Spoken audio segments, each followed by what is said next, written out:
Hi friends, welcome to Neetha's taste land. നമ്മൾ ഇന്ന് ഉണ്ടാക്കാൻ പോകുന്നത് വീണ്ടും ഒരു അച്ചാറിന്റെ റെസിപ്പിയാണ്. അച്ചാറിന്റെ റെസിപ്പീസ് പലപ്പോഴായിട്ട് നമ്മൾ ചെയ്യുന്നുണ്ട്. ടേസ്റ്റി ആയിട്ടുള്ള അച്ചാറാണ്, പക്ഷെ കുറച്ച് ബുദ്ധിമുട്ടുള്ള ഒരു അച്ചാറുമാണ്. അച്ചാറിന്റെ പേര് കേൾക്കുമ്പോൾ എന്നോട് ആരും പരാതി പരിഭവമൊന്നും വിചാരിക്കരുത്. എന്താണെന്ന് വെച്ചാൽ വെളുത്തുള്ളി അച്ചാറാണ്. വെളുത്തുള്ളി അച്ചാർ എന്ന് പറയുമ്പോൾ തന്നെ പലർക്കും മുഖം ചുളിയും, അയ്യോ വെളുത്തുള്ളി പൊളിച്ചെടുക്കുക എന്ന് പറഞ്ഞാൽ വലിയ ബുദ്ധിമുട്ടാണ് എന്ന് മനസ്സിൽ തന്നെ ചിന്തിക്കുന്നുണ്ടാവും. വെളുത്തുള്ളി അച്ചാർ എന്ന് പറഞ്ഞാൽ പക്ഷെ ഹെൽത്തിനും നല്ലതാണ്, അതുപോലെ തന്നെ കഴിക്കാൻ വളരെ ടേസ്റ്റിയുമാണ്. നമ്മൾ വെളുത്തുള്ളി പൊളിച്ചെടുക്കുക എന്നുള്ളത് മാത്രമേ കുറച്ച് ബുദ്ധിമുട്ടുള്ളൂ. ആ ഒരു ബുദ്ധിമുട്ട് നമ്മൾ എങ്ങനെയെങ്കിലൊക്കെ ഒന്ന് തരണം ചെയ്ത് വരികയാണെന്നുണ്ടെങ്കിൽ വളരെ ടേസ്റ്റി ആയിട്ട് നമുക്ക് ചോറിന്റെ കൂടെ കഴിക്കാൻ പറ്റിയ റെസിപ്പിയാണിത്. അപ്പോൾ വെളുത്തുള്ളി പൊളിച്ചെടുക്കുന്നതിന്റെ ടിപ്സ് ഒക്കെ ഞാൻ ഇതിന് മുന്നിട്ടുണ്ട്. അപ്പൊ ആ ടിപ്സ് ഒക്കെ നോക്കിയിട്ട് വെളുത്തുള്ളിയൊക്കെ പൊളിച്ചെടുക്കും. നമ്മൾ മറ്റുള്ള അച്ചാറുകൾ ചെയ്യുമ്പോൾ ചേർക്കുന്നത് പോലെ തിളപ്പിച്ച വെള്ളം ഒന്നും ചേർക്കാതെയാണ് നമ്മൾ ഈ അച്ചാർ റെഡിയാക്കുന്നത്. പിന്നെ അച്ചാറിന് ഗ്രേവി ആവശ്യമാണെന്നുണ്ടെങ്കിൽ മാത്രം നമ്മൾ തിളപ്പിച്ച വെള്ളം ചേർക്കുക. ഇല്ലാന്നുണ്ടെങ്കിൽ നമ്മൾ ആ വിനീഗർ ചേർക്കുമ്പോൾ ഉള്ള ഗ്രേവി ഉണ്ട്, അത് തന്നെ കറക്റ്റ് ആണ് നമ്മുടെ വെളുത്തുള്ളി അച്ചാറിന്. പിന്നെ അതിൽ കൂടുതൽ ഗ്രേവി ആവശ്യമാണെന്നുണ്ടെങ്കിൽ മാത്രമാണ് ഞാൻ പറഞ്ഞ തിളപ്പിച്ച വെള്ളം ചേർക്കാൻ പറഞ്ഞത്. അതുപോലെ തന്നെ നമ്മൾ മറ്റുള്ള അച്ചാറുകൾ ചേർക്കുന്ന പോലെ പഞ്ചസാര ചേർക്കുന്നില്ല. നമ്മൾ എത്ര കാലം സൂക്ഷിച്ചു വെച്ചാലും മോശമായി പോവാത്തൊരു അച്ചാറാണ് നമ്മുടെ വെളുത്തുള്ളി അച്ചാർ. ഇപ്പൊ നമ്മള് മാങ്ങയൊക്കെയാണ് എടുക്കുന്നതെങ്കിൽ മാങ്ങയുടെ പുറമെ വെള്ളമൊക്കെ ഉണ്ടെങ്കിൽ മാങ്ങ അച്ചാർ മോശമായി പോവാം. അതുപോലെ പല അച്ചാറുകളും നമ്മളിപ്പോ വെള്ളത്തിന്റെ അംശം ഉണ്ടെങ്കിൽ മോശമായി പോവാം. പക്ഷെ വെളുത്തുള്ളി എന്ന് പറഞ്ഞിട്ടുണ്ടെങ്കിൽ നമ്മൾ തൊലി പൊളിച്ചതിന് ശേഷം വീണ്ടും വാഷ് ചെയ്യുന്ന കാര്യമല്ലല്ലോ. വെളുത്തുള്ളി നമ്മൾ വീണ്ടും വാഷ് ചെയ്തെടുക്കാറില്ല. അതുകൊണ്ട് തന്നെ വെളുത്തുള്ളി അച്ചാറിൽ ഒട്ടും തന്നെ വെള്ളം ഉണ്ടാവില്ല. അതുകൊണ്ട് തന്നെ ഒരിക്കലും വെളുത്തുള്ളി അച്ചാർ ചീത്തയായി പോവില്ല. ഞങ്ങൾ ഇവിടെ ഉണ്ടാക്കി വെച്ചിട്ട് 1-2 വർഷമൊക്കെ വെളുത്തുള്ളി അച്ചാർ മോശമായി പോവാതിരിക്കാറുണ്ട്. പക്ഷെ അത്രയും കാലം നമുക്ക് സ്റ്റോർ ചെയ്ത് വെക്കാൻ കഴിയില്ല. എന്താന്ന് വെച്ചാൽ അച്ചാർ തീർന്നു പോകും. പിന്നെ എന്താന്ന് വെച്ചാൽ നമ്മള് ഇപ്പൊ അച്ചാർ ഉണ്ടാക്കി വെച്ച കാര്യം അല്ലെങ്കിൽ ഇപ്പൊ 2-3 പാത്രത്തിലേക്ക് ആക്കിയിട്ട് അച്ചാറിന്റെ ഒരു ബോട്ടിലൊക്കെ മറന്നിരിക്കുകയാണെങ്കിൽ മാത്രമേ അത് അങ്ങനെ ഇരിക്കാറുള്ളൂ. അങ്ങനെ ഒരു പ്രാവശ്യം ഇരുന്നതുകൊണ്ടാണ് ഞാൻ പറഞ്ഞത് 1-2 വർഷം ഇരുന്നാലും മോശമായി പോവില്ല എന്നുള്ളത്. അതുപോലെ തന്നെ വെളുത്തുള്ളി അച്ചാർ ഉണ്ടാക്കുമ്പോൾ വെളുത്തുള്ളി കറക്റ്റ് ആയിട്ട് വാടി കഴിഞ്ഞ് വെളുത്തുള്ളിയിലേക്ക് നമ്മുടെ എരിവും വിനാഗിരിയുടെ പുളിയും എല്ലാം പിടിച്ചതിന് ശേഷം മാത്രം നമ്മൾ അച്ചാർ ഉപയോഗിച്ചു തുടങ്ങുക. എന്നാലേ ആ വെളുത്തുള്ളി അച്ചാർ കഴിക്കുമ്പോൾ ടേസ്റ്റ് ഉണ്ടാവുള്ളൂ. ഇല്ലാന്നുണ്ടെങ്കിൽ വെളുത്തുള്ളി അച്ചാർ കഴിക്കുമ്പോൾ വെളുത്തുള്ളി പച്ച ചുവയ്ക്കും. അപ്പോൾ അത് മാത്രം നമ്മൾ കുറച്ച് നാൾ ക്ഷമയോടെ കാത്തു വെച്ച് നമ്മുടെ വെളുത്തുള്ളിയുടെ വലിപ്പം അനുസരിച്ച് ചില വെളുത്തുള്ളി 2 ആഴ്ച കഴിയുമ്പോൾ നമുക്ക് യൂസ് ചെയ്ത് തുടങ്ങാം. വലിയ വെളുത്തുള്ളി ആണെങ്കിൽ നമുക്ക് 1 മാസം കഴിയുമ്പോൾ മുതൽ യൂസ് ചെയ്ത് തുടങ്ങാം. ആ വെളുത്തുള്ളി വാടി വരുന്നതാണ് നമ്മുടെ അച്ചാറിന്റെ കറക്റ്റ് ആയിട്ടുള്ള പരുവം എന്ന് പറയുന്നത്. അപ്പോൾ എങ്ങനെയാണ് നമ്മുടെ വെളുത്തുള്ളി അച്ചാർ റെഡിയാക്കുക എന്ന് നോക്കാം.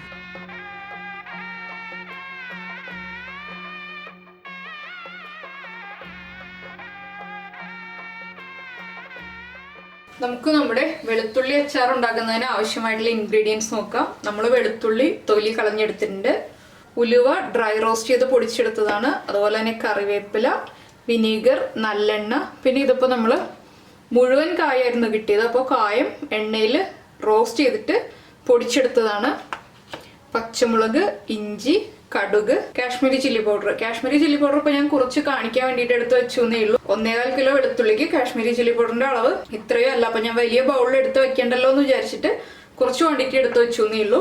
അപ്പൊ വെളുത്തുള്ളി നമ്മൾ എടുക്കുമ്പോൾ ഇതുപോലെ ചെറിയ വെളുത്തുള്ളി കിട്ടുകയാണെങ്കിൽ ചെറിയ വെളുത്തുള്ളി എടുക്കുക. ഇല്ലാന്നുണ്ടെങ്കിൽ വലിയ വെളുത്തുള്ളിയാണ് കിട്ടുന്നതെന്നുണ്ടെങ്കിൽ ഒരു വെളുത്തുള്ളി 2ആയിട്ട് കട്ട് ചെയ്തെടുക്കുക. ഇതൊക്കെ ഇതുണ്ടോ, ഇത് 2ആയിട്ട് കട്ട് ചെയ്തെടുത്ത വെളുത്തുള്ളിയാണ്, വലിയ വെളുത്തുള്ളി ആയതുകൊണ്ട്.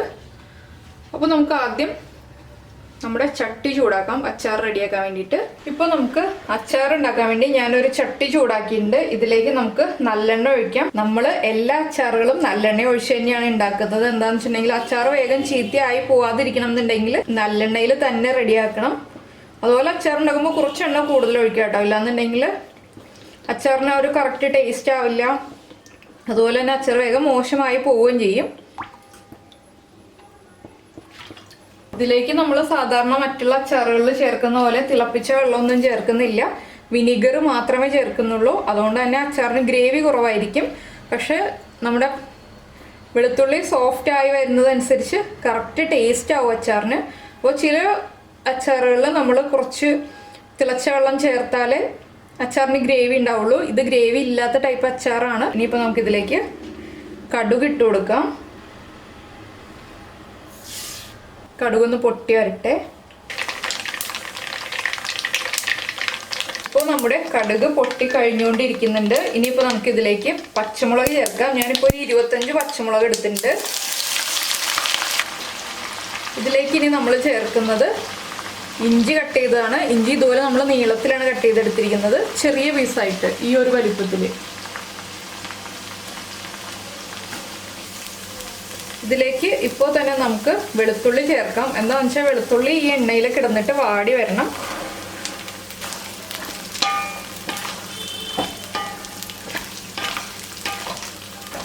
വെളുത്തുള്ളി നന്നായിട്ട് വാടി വന്നതിന് ശേഷം മാത്രമേ നമ്മൾ മുളക് പൊടി ചേർക്കാൻ പാടുള്ളൂ. ഇപ്പോഴും മുളക് പൊടി ചേർക്കരുത്. സാധാരണ എല്ലാ അച്ചാറുകളും ചെയ്യുമ്പോൾ നമ്മൾ ഇപ്പോൾ പാവയ്ക്കാണെങ്കിലും മാങ്ങയാണെങ്കിലും ഒക്കെ മുളക് പൊടിയൊക്കെ ചേർത്ത് റെഡി ആക്കിയതിന് ശേഷമാണ് പാവയ്ക്ക മാങ്ങയൊക്കെ ചേർക്കാറുള്ളത്. പക്ഷെ വെളുത്തുള്ളി അച്ചാറിൽ എങ്ങനെയാണെന്ന് വെച്ചാൽ വെളുത്തുള്ളി നന്നായി വാടി വരണം. ഇതിലേക്ക് നമുക്ക് കറിവേപ്പിലയും കൂടി ഇട്ട് കൊടുക്കാം.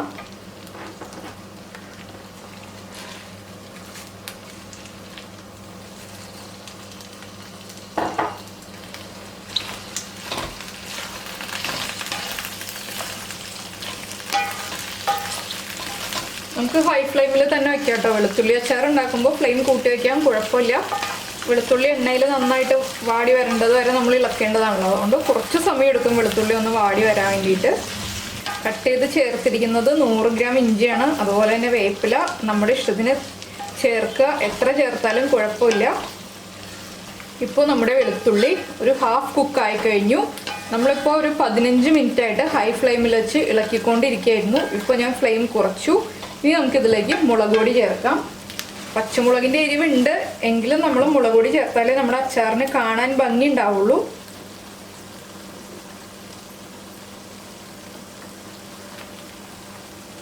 മുളക് പൊടി ചേർത്തതിന് ശേഷം നമ്മൾ ഇളക്കി കൊടുക്കുക. ഫ്ലെയിം കുറച്ച് തന്നെ വെക്കുക. എന്താണെന്ന് വെച്ചാൽ നമ്മൾ നല്ല ചൂടെണ്ണയിലേക്കാണ് മുളക് പൊടി ഇട്ട് കൊടുത്തിരിക്കുന്നത്.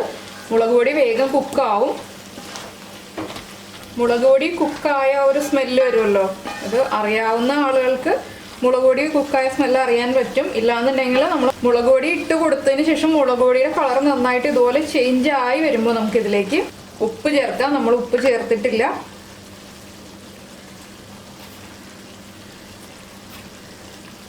ഇനി നമ്മൾ ചേർക്കുന്നത് കായം പൊടിച്ചതാണ്.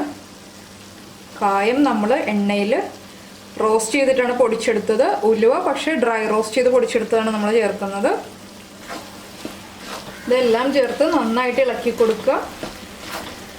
കായവും ഉലുവയും കുക്കാവേണ്ട ആവശ്യമില്ല കേട്ടോ. എന്താണെന്ന് വെച്ചിട്ടുണ്ടെങ്കിൽ കായം നന്നായിട്ട് ഫ്രൈ ആയതിനു ശേഷമാണ് നമ്മൾ പൊടിച്ചെടുത്തത്. അതുപോലെ തന്നെ ഉലുവയും നന്നായി കുക്കായതാണ്. കായത്തിൻ്റെ പൊടിയാണ് ചേർക്കുന്നതെങ്കിൽ നമ്മളൊന്ന് കുക്ക് ചെയ്തെടുക്കണം. ഇതിലേക്ക് ഇനി നമുക്ക് വിനീഗർ ആഡ് ചെയ്യാം.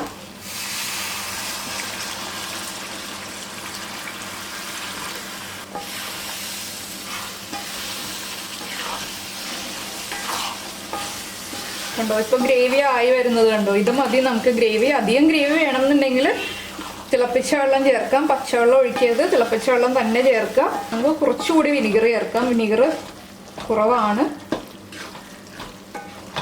നമ്മളിതുപോലെ ചേർത്തിട്ട് ഇളക്കി വരുമ്പോഴേ നമുക്ക് അറിയാൻ പറ്റുള്ളൂ കേട്ടോ വിനീഗറിൻ്റെ ആ ഒരു ഇത് മതിയോ കുറവാണോ എന്നുള്ളത്.